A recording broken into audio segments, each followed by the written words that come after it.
चलो ये बैठो, बैठो बाजी नहीं करो, बैठो बैठिए। चलो चलो। पढ़ना है आज पृथ्वी के उनका सौरिक संबंध।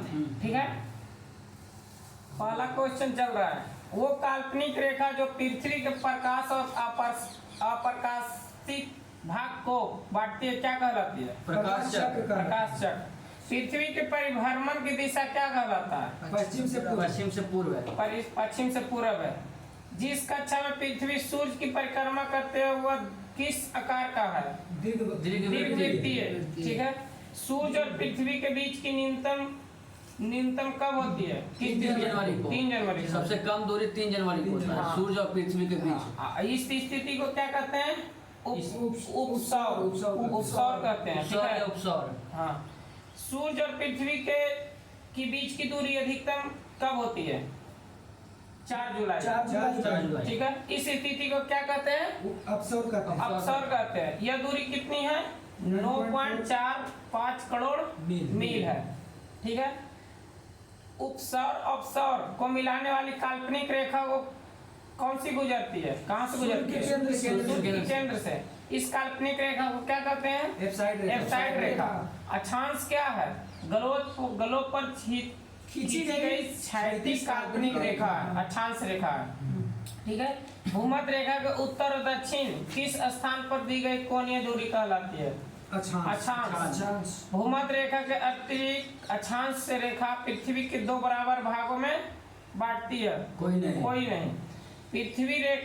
विषुवत रेखा तथा किसी अन्य स्थान के पृथ्वी केंद्र की बनी कोण को क्या कहते हैं?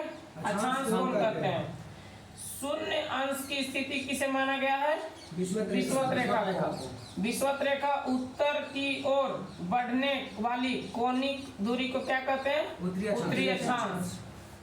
पृथ्वी विषुवत रेखा से दक्षिण में बढ़ने वाली दूरी को क्या कहते हैं? दक्षिणी अक्षांश। इसकी अधिकतम दूरी क्या होती है? ध्रुव पर। 2 अक्षांशों के बीच की दूरी को किस नाम से जाना जाता है? जोर के हिसाब से। 2 अक्षांशों के मध्य की दूरी को कितना किलोमीटर होता है? 111 किलोमीटर। 2 अक्षांश के बीच की दूरी कितना होता है? 111 किलोमीटर। भूमध्य रेखा से उत्तर में 23.5 डिग्री अक्षांश को कौन सा रेखा कहते हैं? कर्क रेखा। अब भूमध्य रेखा से दक्षिण में 23.5 डिग्री अक्षांश को कौन सा रेखा कहते हैं? मकर रेखा। गलों पर खींचे जाने ऊर्ध्वाधर काल्पनिक रेखा को कौन सा रेखा कहते हैं? देशांतर रेखा। ये रेखाएं कहाँ मिलती है? उत्तर तथा दक्षिण ध्रुव के मध्य में। ग्रीनविच वेधशाला से गुजरने वाली रेखा कितना डिग्री होता है? 0 डिग्री देशांतर। इसकी बाईं ओर रेखाएं कौन है? पश्चिमी देशांतर। और इसके दाहिनी ओर पूर्वी देशांतर। 2 देशांतरों के बीच की दूरी को किस नाम से जाना जाता है? गोरे। शून्य और अक्षांश और शून्य अंश देशांतर कहाँ काटती है? 66.1/2 डिग्री दक्षिणी अक्षांश को क्या कहते हैं? अंटार्कटिक वृत्त।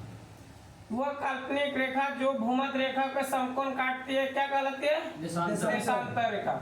1 डिग्री देशांतर की सबसे अधिक दूरी को कहाँ होती है? विषुवत रेखा पर। कुल अक्षांशों की संख्या कितना है? 180। कुल अक्षांशों की संख्या कितनी है? 180। कुल देशांतरों की संख्या कितनी है? 360। कुल देशांतरों की संख्या कितनी है? 360। विषुवत रेखा पर समानांतर कल्पित रेखाओं को क्या कहते हैं? अक्षांश रेखा। उत्तर से दक्षिण ध्रुव को मिलाने वाली रेखा को कौन से रेखा कहते हैं? देशांतर रेखा। पृथ्वी के 1 घंटे कितने देशांतर घूम लेती है? 15 डिग्री। पृथ्वी के 1 घंटे में कितने देशांतर घूम लेती है? 15 डिग्री। दक्षिण ध्रुव के अक्षांश को क्या कहते हैं? 90 डिग्री। दक्षिणी ध्रुव के अक्षांश को क्या कहते हैं? 90 डिग्री। 2 अक्षांशों के देशांतर में 1% का अंतर होने पर उसके समय में कितना अंतर होता है? 4 मिनट का। 2 स्थानों के देशांतर में 1 डिग्री का अंतर होने पर कितना अंतर होता है? 4 मिनट का। विश्व में कौन सा नगर भूमध्य रेखा सबसे निकट है? सिंगापुर। विश्व का कौन सा नगर भूमध्य रेखा के सबसे निकट है? सिंगापुर। भूमध्य रेखा की ओर जाने वाली देशांतर के बीच की दूरी को क्या प्रभाव पड़ता है? बीच की दूरी बढ़ती है।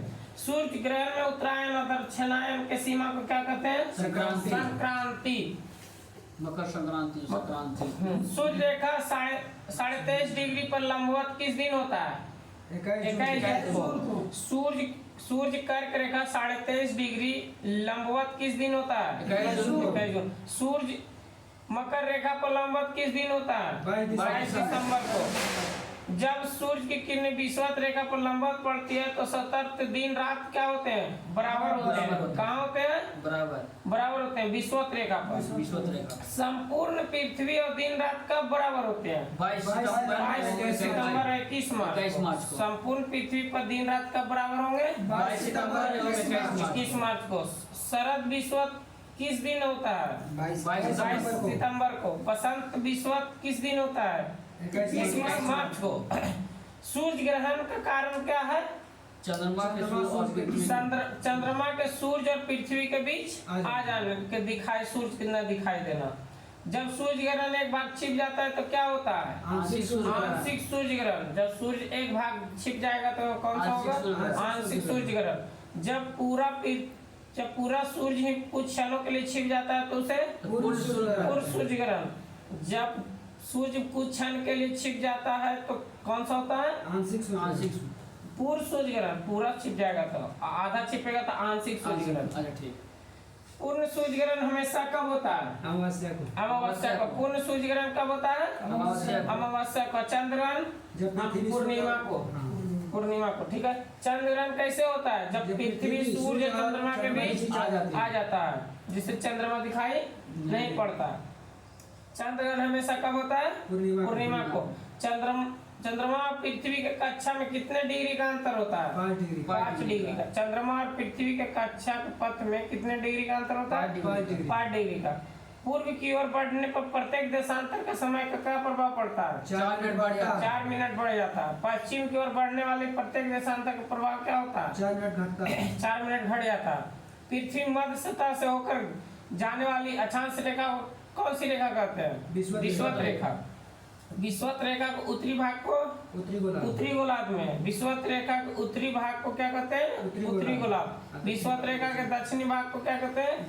दक्षिणी गोलार्ध। विषुवत रेखा के दक्षिणी भाग को क्या कहते हैं? दक्षिणी गोलार्ध। विषुवत रेखा 30 डिग्री उत्तर और 30 डिग्री दक्षिण भाग को क्या कहते हैं? उष्णकटिबंध। विषुवत रेखा के 30 डिग्री उत्तर और 30 डिग्री दक्षिण भाग को क्या कहते हैं? उष्णकटिबंध। इस भाग में मौसम कैसा रहता है? सदैव गर्म। इस भाग में मौसम कैसा रहेगा? सदैव गर्म रहेगा। विषुवत रेखा में 30 डिग्री से 45 डिग्री उत्तरी और दक्षिणी अक्षांशों के बीच क्षेत्र को क्या कहते हैं? उष्णकटिबंध। इस भाग को मौसम कैसा होता है? कुछ महीने के लिए ताप अधिक और कुछ महीने के लिए ताप कम होगा। विषुवत रेखा 45 डिग्री से 66 डिग्री उत्तरी दक्षिणी अक्षांशों के बीच का क्षेत्र क्या कहलाता है? शीतोष्ण कटिबंध। इस भाग का मौसम कैसा रहता है? हमेशा कम रहता है। ताप हमेशा कम रहता है। विषुवत रेखा के 66 डिग्री से 90 डिग्री मध्य स्थित क्या कहलाता है? ध्रुवीय कटिबंध। विषुवत रेखा के 66 डिग्री से 90 डिग्री मध्य स्थित क्षेत्र को क्या कहते हैं? ध्रुवीय कटिबंध। इस क्षेत्र में मौसम कैसा रहता है? हमेशा बर्फ जमा रहता है। ठीक है। आज का सेशन समाप्त हो गया।